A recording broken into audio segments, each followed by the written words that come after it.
We're Batman at 89.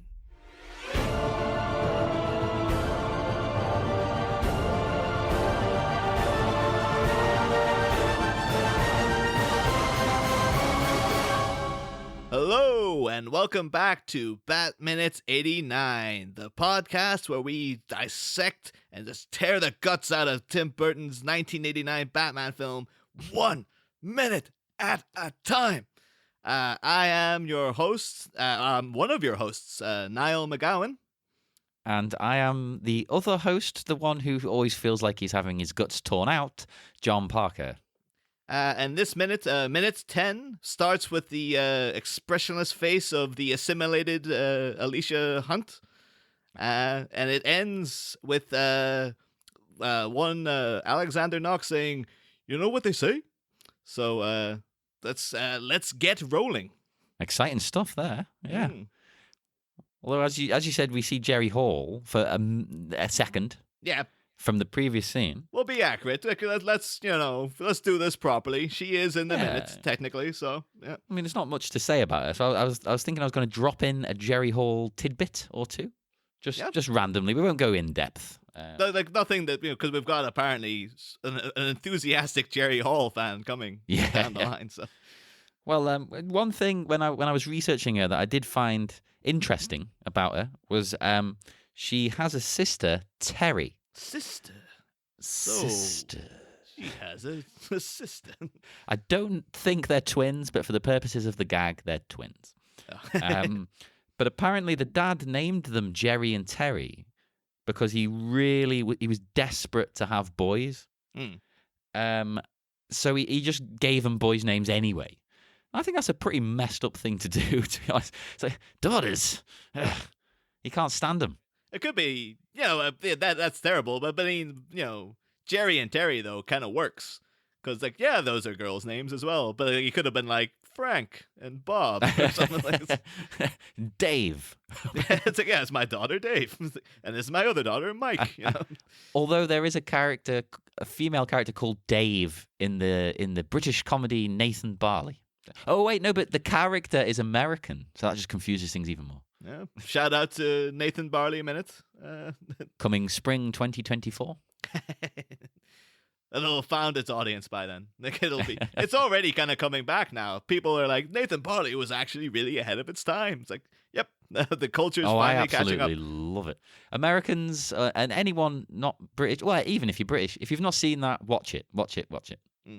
But anyway, Batman. Yeah. Then we cut to but cut into the dark alleyway, presumably the same dark alleyway that Batman was hanging our good friend Nick off earlier in the film. Yeah. And we see an unnamed cop speaking into his radio and grumbling, just hanging on. Yeah. So, don't know if he's talking about Batman hanging Nick over the edge of the building, or if he's just like, I'm just getting through the day. I'm just hanging. Yeah, I'm just barely getting through this. Okay. Well, but then in the background, you see one of the criminals. Is it Eddie getting stretchered away there? He looks quite constipated, but he's giving a good moan. He's got a real. Batman messed this guy up. He really messed him up. We've all felt that way after a kebab, so I feel his pain. I'd have kicked in a goddamn chest through a door. Yeah, maybe I can let him off, maybe. Although, actually, I update. I have an Eddie note that I have not mentioned previously. It's that in the 1990 arcade game, which came out after the film, Eddie was actually, believe this, was a recurring villain throughout the game. Really? In every single level. You had to kick him through a door. You had to kick him through a door every time. That's all you do. Now, when he was working for the Joker. Oh, you think he would have learned his lesson? I mean, he was already scared of Batman. I'm sure after this, he wasn't going to touch anybody. But I think it would be interesting if in the movie he came back later on as a Joker henchman. Oh, but yeah, it makes sense in maybe the Joker's got him we're gonna get him, we're gonna get the Batman, you're gonna help me to get. But as we'll talk about, the Joker throughout history, not very good with his henchmen. You know, the question could legitimately be asked. Why does anyone work for this guy? Except unless he's threatening to kill them. So it's probably that, I imagine. You don't want to say no to that guy. No, I mean, look at him. Yeah. But then as Eddie is been stretchered off, we see get the first shot of one of our most beloved characters in the film, Lieutenant Max Eckhart. I think you'll find he's called Porkins. No. It's Max Eckhart. But yes, and of course played quite famously now by the even more beloved William Hootkins. Woo! Yep. And again, film's very good of like within the first shot of seeing this guy, you kind of know everything you need to know about him. Like he's really schlubby looking. It's kind of like he's got a suit, but like the tie's all disheveled. He's unshaven. He's got cigars poking out of his pocket. On his voice, he's like, "Argh." Well, that's like one of the things that bring up with the voice is like I've heard people really criticize this scene for like is very blatantly ADR'd. And I didn't really notice it, I have to say, because people are really like, oh, it's like the most obvious ADRing in any film ever.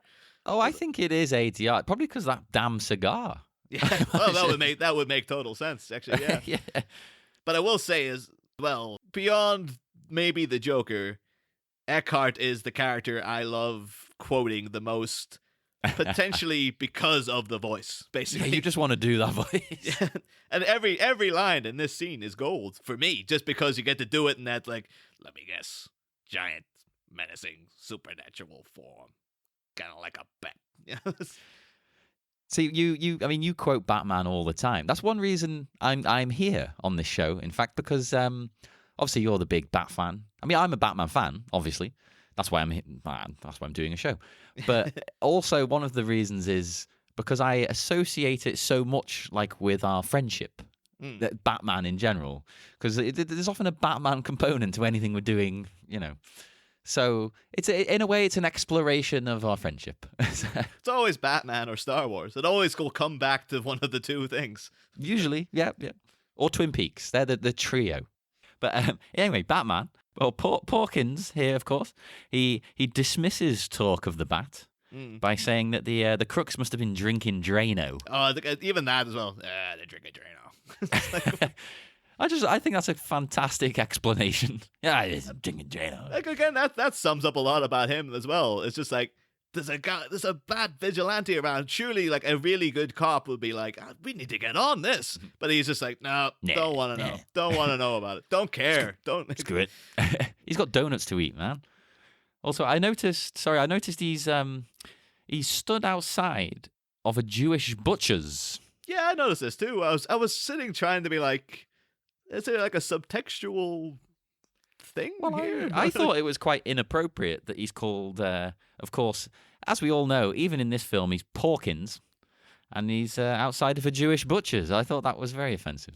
Well, I thought there was oh yeah, of course that, but I've got a note for the next minute that's kind of relevant, so I'll save it for that. But I was like, maybe it's like, it's a Jewish meat will be, I guess it's kosher, so it's blessed meat. So maybe like it's trying to say that the bodies that Batman's left have been kind of blessed in a way, and then they've been affected by the Bat. So they're like kosher criminals now. They've already been dealt with by him.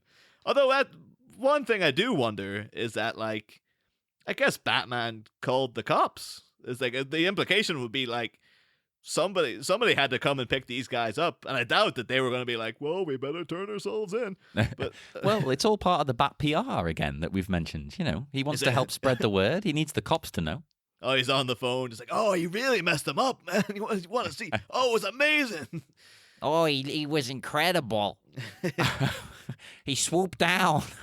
They jumped off the roof. It was the coolest thing I've ever. Oh man, it was so awesome, and he was so ripped and so handsome.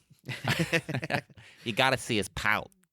But again, bad PR though. It does add into this thing that like you can only do with an early Batman tale. It's an angle I always love. I probably mentioned it before, but I love the whole, they're saying like giant menacing supernatural form. And I love this idea that no one has just guessed that like, oh, it's a guy in a bat suit. They're like, it's like a specter. It's like an evil spirit that's haunting the ghost.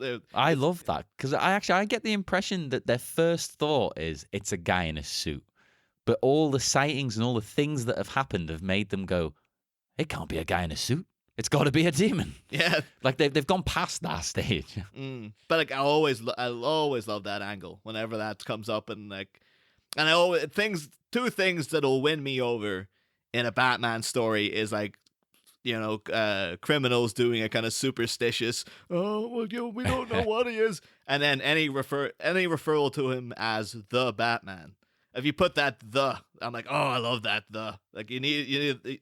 Like if you refer to him as the Batman, I'm like, yep, that sounds way better. Batman sounds cool, but the Batman to me sounds way, way better. But I agree. When I was a kid, I really didn't like the.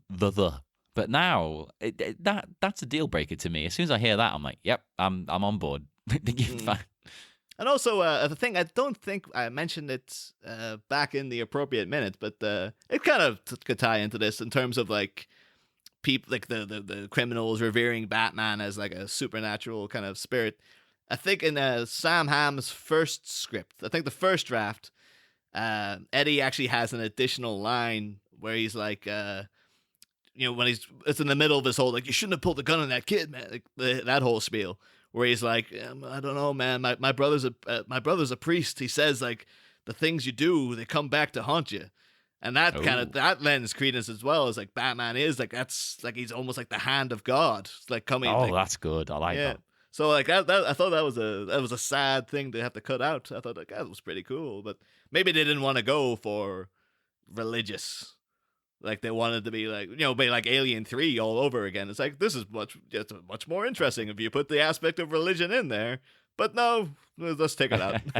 Well, yeah, I love Alien 3 in its assembly cut form. I'm a big fan of that. I'm sure I'll get some insults online for saying that, but I don't care. No, I actually just remembered Nick from that scene is in Alien 3. So there you go. He is indeed. Yeah, anyway, so we're in Eckhart doing his drink a Drano. And then we see our first shot of Alexander Knox. Woo, Knoxy. Robert Wool making his grand entrance into the film. Well, he's clearly a reporter because look at him. He's dressed as a reporter. There's nothing else he could be. Bad tie, no style. But and I'm not a fan of the way he just completely comes over and pesters Red 6 there, Well, though I will say, there is a little tidbit here. One of those things you'll notice watching it 1 minute at a time as we get how Knox got there. As he walks past a cop, he says, like, thanks for the tip, Dwight. And Dwight has his own entry in the Batman wiki page.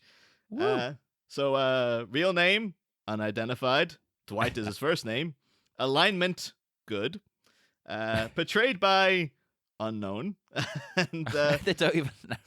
But his affiliation is Commander James Gordon, and then Robert, who we see in a later scene with Commissioner Gordon in Bruce Wayne's party. They've got the picture of him on it as well. He's doing a classic like Knox hands him a little. He's obviously paid him something. And he does a classic, like, kind of look, like a little dodgy look over the shoulder, make sure no one's looking. The guy playing Dwight he's selling it. Like, he's got his little bit part, and he is going to town with that. So, so he comes over, and he pesters him into telling him about the bat. And I thought it was quite incredible. There's been 8 sightings in a month alone, and people are still kind of doubting it. Well, I'm starting to think like actually I'll skip back a second though. Should say in terms of I did randomly freeze it at one point, and you do get the greatest look on Robert Wool's face when he sees Eckhart and he has this horrible smile. of like he knows he's going to annoy him. And then Eckhart says the classic, "Oh Christ, Knox." Well, yeah, again, you know, you get the character within like 2 seconds. Oh yeah. The script is expert at setting these things up. It's like you don't need any more explanation. You don't need a backstory. You just like, yep, we know straight away what's happening with these guys. So, but yeah, you're saying the 8 sightings in a month. I'm thinking, is this Batman's first month, or is it just 8 sightings this month? And maybe there was like 16 sightings last month or something. So yeah, I get the impression it's like it's been going on a little while. There'll be 1 sighting a month, and then it's 2 sightings a month, and then it's escalating, and this is getting to the height. Like, oh, there's been 8. Like it's incredible. It must be real. Yeah, and again, this is all in Robert Wuhl's portrayal. Everything about Knox as a character, like I love him and I hate him. Like it's like because he is irritating, but he is supposed to be irritating. Beautifully irritating. It's the way he delivers the lines. It's like, he has this sort of feigned surprise and feigned innocence. Like he knows that he's annoying Eckhart. They've done this dance before. But he's got this kind of like, they're saying, what, 8 sightings in a month? I hear the commissioner's opened a file, true? It's like a real... I think there's a sexual tension. Oh, yeah, well, still a better love story than Twilight. Well, what isn't? But, yeah, there's, again, another great freeze frame moment. As Knox is doing the spiel, if you time it just right and freeze it, you get... just Eckhart gives him the most... he's got the cigar in his mouth, but the mouth's wide open, and he's just giving, the side glance to Knox as if it's like the most disgusting thing he's ever seen. And Knox isn't looking at him, but he's kind of looking off into the middle distance with this real chipper smile on his face. And it's, I'm gonna have to replicate this. You're really good at these freeze frames today, aren't you? Mr. Freeze, you're going to be known as from now. But yeah, and so we get the I hear the commissioner's opened a file, true. And then of course another classic line from Eckhart. Oh, I've been waiting for this one. it's like these 2 slipped on a banana peel. It's not even an attempt at a good excuse. It's like you're not going to get rid of the guy by telling him that. Well, have you ever slipped on a banana peel? Well, no, I think the banana peel joke is dying, because I've not seen it. Like I've watched children's TV with my niece and nephew. I've not seen a banana peel, but banana peels were like a big deal back when we were kids. Oh yeah, that was the height of comedy. Yeah, that was you watch an episode of DuckTales, they'd slip in a banana peel joke. Well, I've never actually. A friend of mine, who's from India. He said he has legitimately seen at the market one day someone slip on a banana peel. And he was in stitches. He was laughing just telling me the story. Because he almost couldn't believe that it happened even though he'd seen it. I wonder, like, where did it stem from? Like, was there an epidemic of banana peel slippings back in the day? Before people had grips on their shoes or something. Well, back before the days of television, youths used to entertain themselves by throwing banana peels all over the place. It was like a prototype Clockwork Orange. It was like, just like going out throwing banana peels in front of the elderly in the street and seeing what happened. The crime wave. It'd be like that would be like something the Joker would do, like, and like the Adam West era, I'd be like, I'm leaving banana peels all over the city.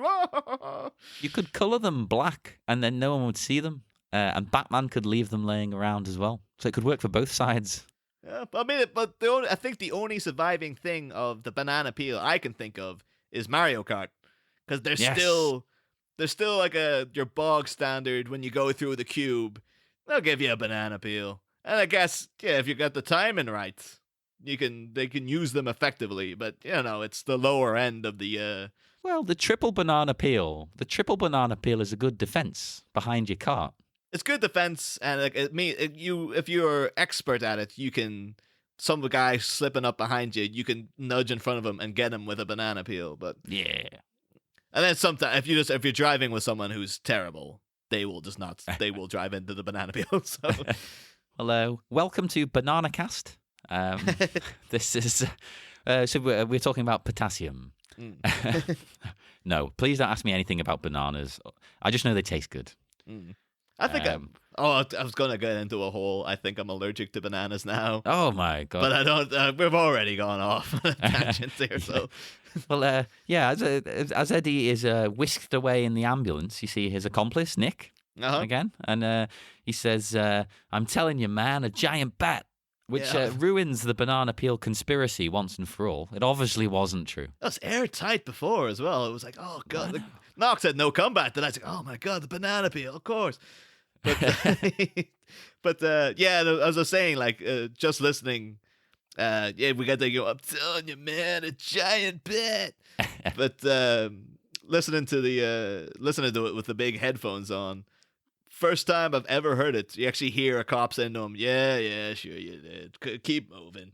I was like, oh, I never noticed that before. So there's an upside to reviewing things 1 minute at a time, apparently. It's the beauty of the format. Yeah. Although I love, because Porkins here, I'm not going to call him anything but Porkins. He turns, and he says not to write any of this in the paper. Because he's basically just heard the actual truth. Yeah. But Porkins, again, if you freeze frame it, I did a bit of my own. Mr. Freeze Jr. Well, to be honest, he holds it for a couple of seconds, so you don't really need to freeze it.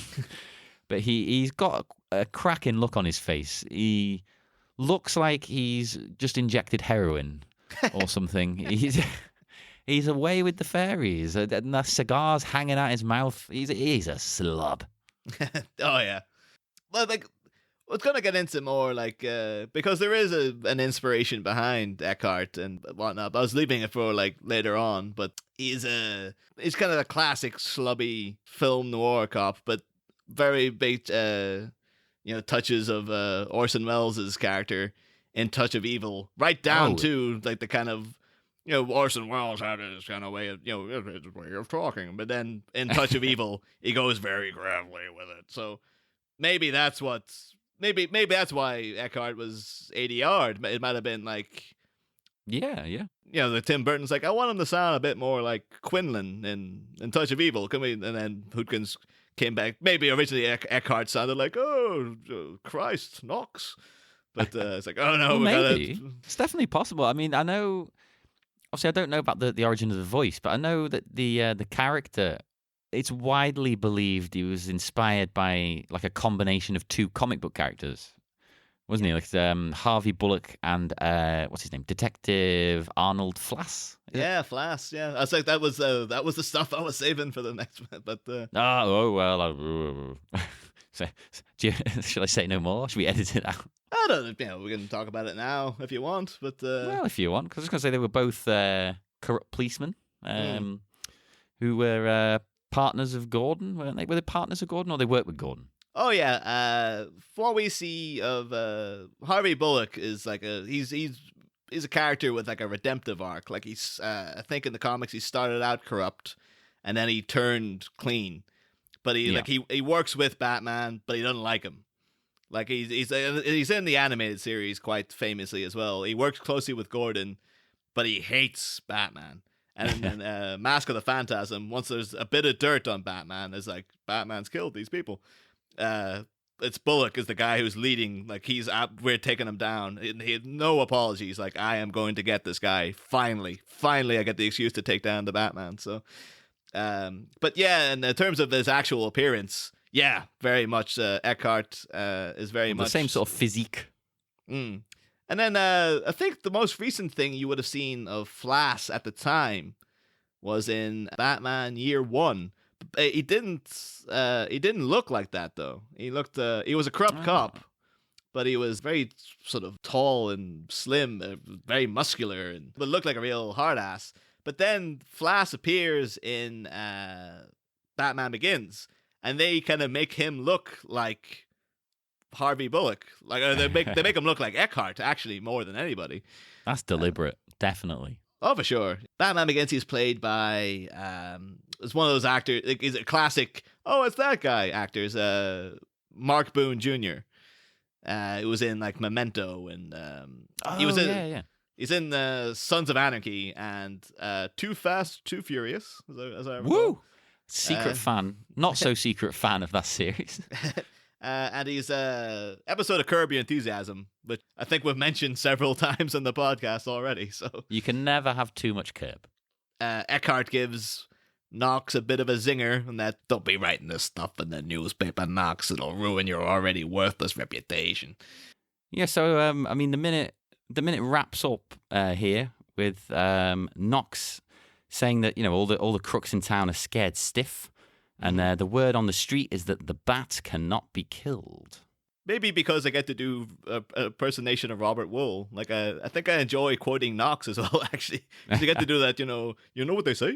They say you can't be killed. It's like that is good. But we'll find out what else they say.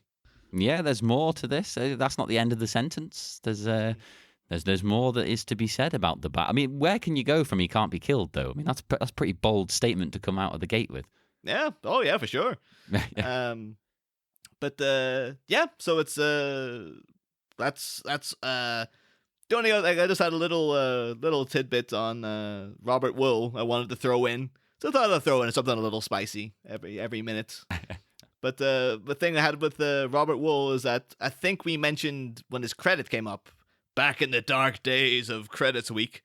One of his things is that he's in the video for Madonna's Material Girl. Oh, yes. But then, later on, after Batman and Robin, when they were trying to get, a sequel to that on the go, and we had the scripts doing the round, Batman Unchained and then Batman Triumphant, and apparently there's a lot of contention about which was which and, all that. But Madonna and Courtney Love were in consideration for playing Harley Quinn. Oh, so, okay. I could see either of those working, to be honest. Thing is, though, can't comment on Courtney Love, but Madonna has a bad track record with film. Well, and I like one of her movies. I think maybe. It's people will always say like, well, Desperately Seeking Susan is the one.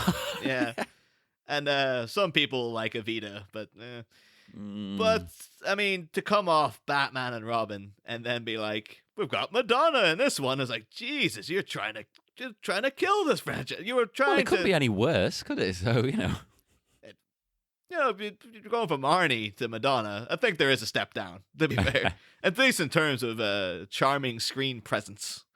Well, that's true. I mean, nobody tops Arnold. No, of course not. I mean, like, Batman and Robin, not a good film. It's barely even a watchable film in many ways. But Arnie is, for what he's doing, fantastic in that film. So no, I love him. He's the highlight. He's fantastic. It might not be peak Batman, but it's certainly fun. Yeah, I'll give it that. I will say something consistent for, whether portrayed as good or bad, whether perceived as been a good or bad performance. I will say every person who's played a Batman villain on screen has been game. Like, Jack Nicholson brings it in this film. Danny DeVito really brings it in Batman Returns, as does Michelle Pfeiffer. You could say, Tommy Lee Jones, like, his portrayal of Two-Face is just, that's not the character at all. But he is trying. Like, he is, he's not being lazy. Yeah, he is up for that part. Uma Thurman hamming it up, having a time of her life playing Poison Ivy, and Arnie seems to be he's loving playing Mr. Freeze as well. And even like I suppose the most subdued of them would be Liam Neeson, but even he's like, that's a good performance though. That's he's playing the role with the reverence it needs. I thought you were going to say the subdued one was Jim Carrey. But yes, Facebook, Instagram, Twitter, Tumblr, they're all at BatMinute89. And there's also the BatMinute89 Listeners Society you can find. That's on Facebook. It's a private group you can request to join. I suppose we should probably just make accounts on every single one of these damn things. Make a Pinterest, make LO, make I don't even remember what the hell's left. I don't even know what LO is. That's the first time I've ever heard of that. So. Oh well, you're not down with the kids. You see, I'm too hip. I'm dabbing right now. I was going to suggest Google Plus, but no one wants that. So. No, you know what? I've made one, but I've not posted a single thing to it. Really? So people, yes, don't bother unless there's demand for it. If there's demand, get in touch. You can let us know on any of the other things I've mentioned. If you really want a Google Plus, I'll post the stuff to there. Yeah. Back alley bribery. Will our portly peace officer partake in the prohibited perks procured by a particular preening perp? Find out next time. Same Bat Pod. Different Bat Minute.